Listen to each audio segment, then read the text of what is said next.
The first light of dawn painted the world in shades of orange and purple. It crept through the single square window of their small dirt hut. Steve blinked his eyes open, the familiar scent of packed earth filling his senses. Outside, the Crimson Badlands stretched as far as the eye could see. It was a landscape of red sand and towering terracotta mesas, beautiful but dangerous. For days they had watched something strange happen. The red dunes seemed to move, inching closer to their temporary shelter with each passing cycle of sun and moon. It wasn't just the sand though, something else was spreading across the land, a dark creeping corruption that seemed to consume the very ground it touched. Alex was already awake, her back to him as she stared out the window. She pointed a steady hand towards the horizon. "It's worse today, Steve," she said, her voice low and serious. He joined her, his gaze following her finger. Patches of a dark blue-green substance had appeared overnight. They looked like bruises on the red earth. This was the Sculk. It spread in tendrils, pulsating with a faint eerie light that seemed to absorb the dawn rather than reflect it. The air itself felt heavy, charged with a strange energy that made the hairs on Steve's arms stand on end. Every instinct told him this was not a natural part of their world. It was an invasion, a sickness, and it was getting closer. He felt the weight of the object in his pocket. It was a piece of the Sculk itself, a fragment he had dared to chip away from a larger growth. The Sculkite fragment was cool to the touch, yet it pulsed with a strange inner warmth. Glowing runes, etched in a language neither of them had ever seen, flickered across its surface. They seemed to dance and shift, telling a story he couldn't understand but felt deep in his bones. The runes were a map, a key, a warning. He knew with a certainty that defied logic that this small stone held the answer to the encroaching darkness. It was a heavy burden, a puzzle that demanded to be solved before their world was swallowed whole. Alex, ever the pragmatist, was already thinking ahead. "We can't stay here," she stated, turning from the window. Her eyes were filled with a fierce determination that always inspired him. "This hut won't protect us if that stuff reaches the walls." She was right. Their simple shelter, built from blocks of dirt and reinforced with rough-hewn planks, was meant for surviving zombies and creepers, not a creeping world-eating plague. The Sculk seemed to hum, a low thrumming sound that was almost too quiet to hear, but they could feel it vibrating through the soles of their boots. It was the sound of a countdown, and time was running out. Their small hut quickly transformed into a bustling workshop. The plan was simple, born from a shared vision they'd experienced when Steve touched the Sculkite fragment. The vision had shown them a massive stone frame hidden deep beneath the Badlands, a portal waiting to be awakened. They knew, without a doubt, that this was their destination. Finding it was their only hope. Steve took inventory of their supplies. He had iron ingots, smelted from ore they had painstakingly mined.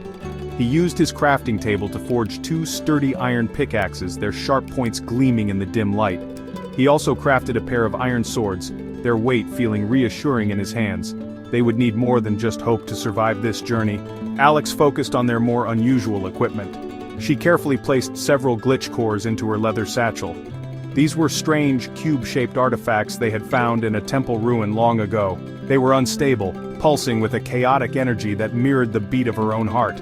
When she held them, they would glow brighter, a soft, rhythmic thumping sound echoing her pulse. Alex had learned to harness their power to create brief moments of localized reality bending. They were unpredictable and dangerous, but they might just give them the edge they needed against an enemy they didn't understand. She handled each one with the respect and caution a bomb disposal expert would show. The Sculkite fragment sat on the crafting table between them. As they worked, the runes on its surface seemed to glow brighter, reacting to their resolve. Steve felt a sudden sharp jolt in his mind. He saw a flash of a deep dark cavern, a chasm that split the earth. He saw the portal frame, immense and silent, waiting in the shadows. The vision was a guide, but it was also a warning. The path would not be easy. "The vision," Steve said, his voice husky. "It showed me the way. It's in a ravine, west of the Twisted Mesa." Alex nodded, her focus unwavering. She placed a stack of freshly baked bread and cooked chicken into a chest. Sustenance was as important as any weapon.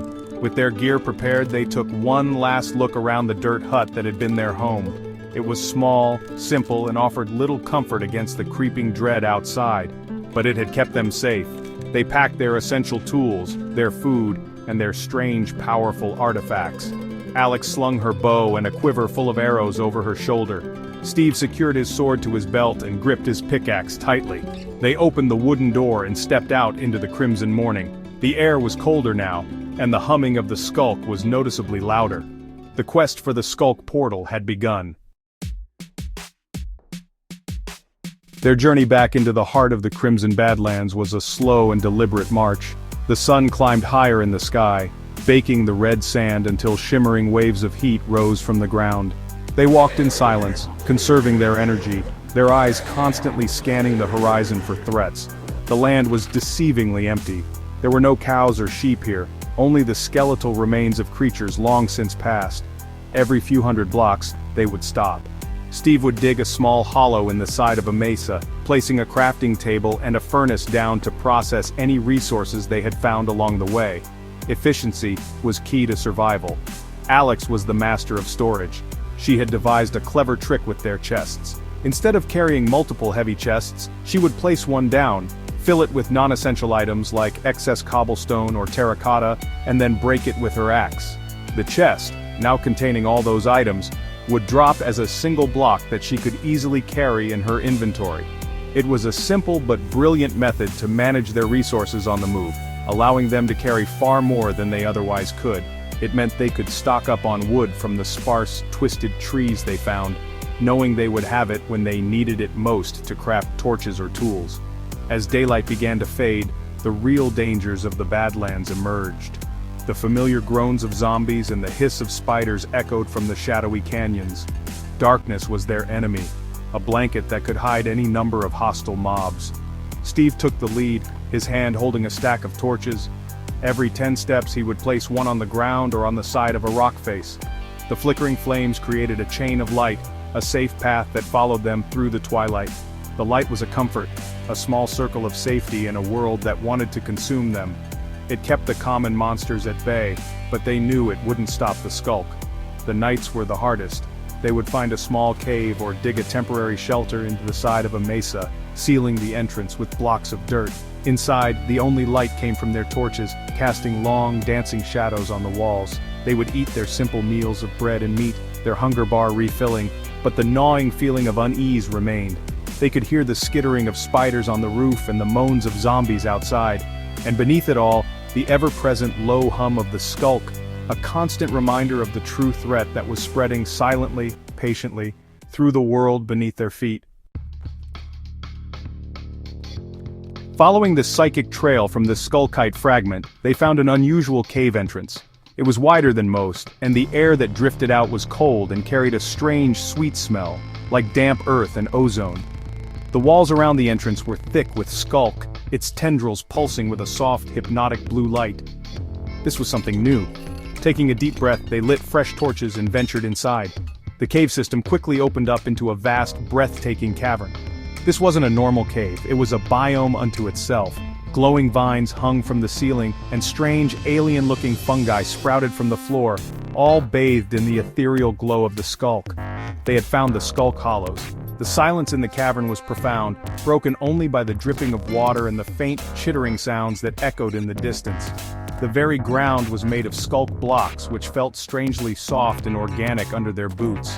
Steve noticed that some of the blocks looked different.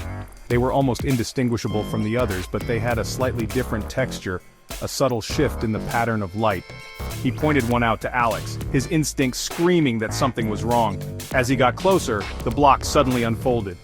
4 spindly legs shot out from its sides, and a single glowing eye opened in its center. It was a Sculk Stalker, a creature perfectly camouflaged in its environment. The Sculk Stalker moved with an unnerving, jerky motion, skittering towards them. Alex reacted instantly. She drew her iron sword, its metallic gleam a stark contrast to the biome's organic light. The creature lunged, but she sidestepped, bringing her sword down in a clean arc. The blade struck the stalker's carapace with a sickening crunch. It let out a high-pitched shriek, a sound like grinding stone and static, before dissolving into a puff of dark particles. Where it had been, a single sharp object lay on the ground. Alex picked it up. It was a Sculk shard, jagged and cool to the touch, pulsing with the same energy as the cavern around them. They proceeded with extreme caution, realizing the entire cavern could be alive. Every block was a potential threat, every shadow a hiding place for another stalker. They fought their way deeper into the glowing maze, their swords and pickaxes becoming extensions of their will to survive. Each victory against a stalker yielded another Sculk shard, and soon Alex had a small collection of them. They didn't know what the shards were for, but they knew they were important. The visions from Steve's fragment were growing stronger, pulling them forward, deeper into the heart of the Skulk's domain, towards the chasm the vision had promised. The pull of the Sculkite fragment grew more intense, a constant thrumming in Steve's mind that guided their every step. The cavern floor began to slope downwards, leading them to the edge of a colossal underground ravine. The chasm was immense, cleaving the earth in two. It was so deep they couldn't see the bottom, just an endless, gaping darkness. A rickety-looking bridge, formed naturally from a thin strip of stone, spanned the gap. The vision had been real. This was the place. Carefully they made their way across the narrow bridge, the sound of their footsteps echoing into the abyss below. The air was thick with ancient dust, and the ever-present hum of the Sculk. On the other side of the ravine, nestled in a massive alcove carved into the rock wall, was the portal frame. It was even larger than the vision had suggested, a towering ring of a strange, obsidian-like stone they had never seen before. The surface of the frame was covered in dormant runes, similar to the ones on Steve's fragment but larger and more complex. It was a magnificent and intimidating sight, a gateway to somewhere else, silent and dark. A palpable sense of power radiated from it, a sleeping giant waiting for a signal to awaken. They approached it with a mixture of awe and trepidation, their quest nearing a critical point. As they examined the frame, they noticed the floor around its base was a perfect circle of Sculk blocks. In the very center, directly in front of the portal, was a single, unique block. It had a depression in its surface, shaped like a heart. Steve, drawn by an instinct he couldn't explain, stepped onto one of the Sculk blocks at the edge of the circle. The moment his boot made contact, the entire circle of Sculk lit up. A wave of blue energy pulsed from his foot, spreading through the floor and up into the giant frame. The runes on the portal flickered to life for a brief second, glowing with a faint blue light before fading back to darkness. A new vision flooded Steve's mind, clearer than any before. It wasn't a location this time. It was a message. An image burned into his thoughts. He saw the heart-shaped depression in the central block, and then he saw a glowing, pulsating heart being placed into it. The portal needed a key, a power source to fully awaken. "It needs a Sculk Heart," he said to Alex, his voice echoing slightly in the vast chamber. The puzzle was laid bare before them. They had found the lock, but now they had to find the key. The answer, they suspected, lay somewhere within this dangerous Sculk-infested territory. Just as the last rune on the portal frame faded, the air in the ravine grew unnaturally cold. The faint hum of the Sculk was suddenly drowned out by a terrifying new sound. Absolute silence. It was a heavy, oppressive quiet that felt like a physical weight, pressing in on them from all sides. A shadow detached itself from the far wall of the ravine, a patch of darkness so complete it seemed to drink the light from their torches. It wasn't a mob they recognized. It was a humanoid figure, tall and slender, but its form was unstable, constantly shifting and glitching like a corrupted piece of code. This was Null, a being of pure anti-existence. Null moved without a sound, gliding over the stone floor. As it passed, the very blocks of the world beneath its feet vanished. Not broken, not mined, but erased. One moment there was solid stone, the next a gaping hole that led to the void below. It left a trail of non-existence in its wake. Its head turned towards them, and though it had no face, they felt an immense empty gaze fall upon them. Panic seized Steve for a second. How could they fight something that could unmake the world? They had swords and pickaxes, tools for a physical world, but this creature was something else entirely, a living embodiment of the void. Thinking fast, Steve reached into his pouch and pulled out a different artifact, one he hadn't used in a long time. It was Herobrine's shard, a sliver of glitched bedrock that pulsed with an unsettling energy. He held it tight, focusing his will. As Null raised a hand, its fingers digitizing and stretching, Steve activated the shard. The world dissolved into a blur of screaming colors, and an instant later he reappeared 20 blocks away, safely on the other side of Null. The teleportation was jarring, leaving him dizzy. but it had saved him from being erased from existence. He had bought them a precious few seconds. Now it was Alex's turn. With Null's attention on the repositioned Steve, she saw her chance. She pulled a glitch core from her satchel. It pulsed violently in her hand, matching her racing heartbeat. She threw it with all her might. The core flew through the air and struck Null squarely in the chest. For a moment, nothing happened. Then, a cage of shimmering, glitching energy erupted around the creature, pinning it in place. Null writhed, its form distorting wildly, unable to move or erase anything. It let out a silent digital scream and dropped a piece of itself, a shimmering, translucent cloth. The Null veil. The skulk on the walls pulsed faster, as if agitated by the conflict. With Null temporarily trapped in Alex's glitching prison, the oppressive silence it brought with it receded. The hum of the skulk returned, louder and more urgent than before. As if in response to Null's appearance, strange things began to happen in the ravine. On the stone walls around them, new signs suddenly materialized out of thin air. They were standard oak signs, but the text on them was not their own. It was written in a familiar, blocky font. "It sees you. The heart is the key. Do not let the void consume all." They knew that signature. It was a message from Herobrine, the infamous ghost of the code, a warning from one mystery about another. Before they could fully process the cryptic signs, a new sound echoed from the depths of the ravine below. It was a mournful, ethereal cry, like a distorted echo. A ghostly shape rose from the darkness, phasing through the stone floor. It looked like a phantom, the winged creature of the night sky, but this one was different. It was made not of ghostly membrane, but of pure, writhing skulk, a skulk phantom.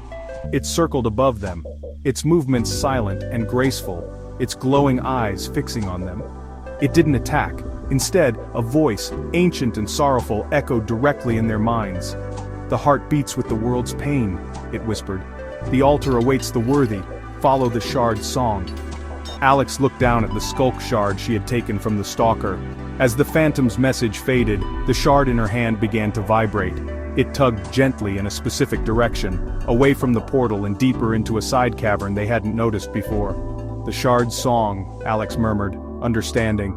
"It's a compass." It was leading them to the altar the phantom had spoken of, the place where the Sculk Heart could be found. The path was clear, but the warnings from both Herobrine and the Skulk's own messenger painted a grim picture. They weren't just opening a portal, they were intervening in a cosmic struggle between the Skulk, the void, and whatever else lurked in the shadows of their world. They shared a determined look. Null was still struggling in its cage, but they knew the glitch core's power wouldn't last forever. They had to move quickly. Steve clutched his emberstone sword, a blade they had enchanted with fire, its faint glow a warm comfort in the cold darkness. Alex held the vibrating skulk shard like a lantern, its pull guiding them forward. They left the portal frame behind, leaving the trapped Null to its silent struggle, and followed the shard's song into the dark, unexplored tunnel, towards the promise of the Sculk Heart and the dangers that surely guarded it. The tunnel was narrow and winding, but the Skulk Shard's pull was an unerring guide. It led them into a large circular chamber. In the center stood a raised platform made of polished skulk, an altar, and resting upon it, beating with a slow, rhythmic pulse of deep blue light, was the Sculk Heart. It was beautiful and terrifying, a living organ of the world itself, radiating immense power. The light it cast pushed back the shadows, illuminating the entire chamber, but they were not alone. As they stepped into the chamber, a figure appeared on the far side of the altar, flickering into existence with a burst of green static. It was Entity 303, the white-cloaked hacker, his red eyes burning with malice. "You are meddling with forces you cannot comprehend," Entity 303 hissed, his voice a distorted mix of static and venom. He raised his hands, and the ground around the altar began to tremble. From the skulk floor, figures began to rise. They were zombies but twisted and corrupted, their bodies covered in glitching textures and patches of skulk. Their eyes glowed with the same malevolent red as their master. They shambled forward, a grotesque army of the glitched undead, their groans echoing unnaturally in the chamber. The path to the Skulk Heart was blocked by a nightmare legion. Steve didn't hesitate. "I'll hold them off! Get the heart!" he yelled to Alex. He charged forward, his emberstone sword leaving a trail of fire as he swung. The blade connected with the first glitched zombie, and the creature burst into flames, its glitch texture warring with the fire before it collapsed into a pile of ash and experience orbs. While Steve engaged the horde in a desperate battle, Alex pulled the Null veil over her head. The translucent cloth shimmered, and her form faded, rendering her completely invisible. She was a ghost, a whisper in the chaos, her movements silent and unseen. Her invisibility gave her the opening she needed. She slipped past the flailing zombies and the watchful eyes of Entity 303. The fight was taking its toll. Steve's movements were getting slower, and their hunger was dropping dangerously low. Alex reached the altar. She could feel the immense power of the Sculk Heart, a symphony of life and energy. With steady hands, she lifted it from its pedestal. It was warm and pulsed in time with her own heart, a feeling both strange and familiar. As she secured it in her satchel, Entity 303 let out a roar of fury, realizing he had been tricked, but it was too late. They had the key. They raced back through the tunnel, the roars of Entity 303 and his glitched horde fading behind them. They emerged back into the main ravine just as the glitch core imprisoning Null finally failed. The cage of energy shattered, and Null was free. But instead of attacking, the creature simply turned its empty gaze towards the altar chamber, as if sensing the heart was gone. Then, with a flicker, it dissolved back into the shadows from whence it came, its purpose there seemingly finished. The immediate threat was gone, but the sense of dread only deepened. More monsters were beginning to spawn in the ravine's darkness. Skeletons, creepers, and more of the skittering Sculk Stalkers. Steve and Alex didn't waste a moment. They ran to the portal frame, the army of monsters closing in behind them. Alex pulled the pulsating Sculk Heart from her bag. Its light was brilliant now, a beacon of hope in the encroaching darkness. She knelt and placed it firmly into the heart-shaped depression in the central Sculk block. The connection was instantaneous. A deafening hum filled the ravine as the heart pulsed once, a massive wave of energy surging through the floor and into the towering stone frame. The dormant runes all flashed at once, glowing with a blinding blue intensity. The space within the portal frame shimmered and then tore open. It did not reveal a fiery hellscape or a starry expanse, but a swirling vortex of deep purple and black, shot through with silent, echoing flashes of blue light. It was like looking into a silent thunderstorm. This was the Echo Void, the place the Sculk originated from. The air rushing out of it was cold and smelled of dust and forgotten memories. The portal was active, their objective complete. But behind them, the sounds of the monster horde grew louder. Arrows whistled past their heads, and the hiss of a nearby creeper was a stark reminder that their time was up. They stood on the precipice, the swirling void before them, and a legion of monsters behind. There was no turning back. Their world was being consumed by the Sculk, and the only answers lay through that portal. Steve looked at Alex, his expression grim but resolute. Alex met his gaze, her hand resting on the hilt of her sword. They had faced every challenge together, from the simplest zombie to the very concept of nothingness. This was just the next step. Together? Steve asked, his voice steady despite the chaos. Alex nodded. Together. They turned, raised their swords, and took a final unified step toward the glowing, swirling portal, ready to face whatever mysteries awaited them in the Echo Void.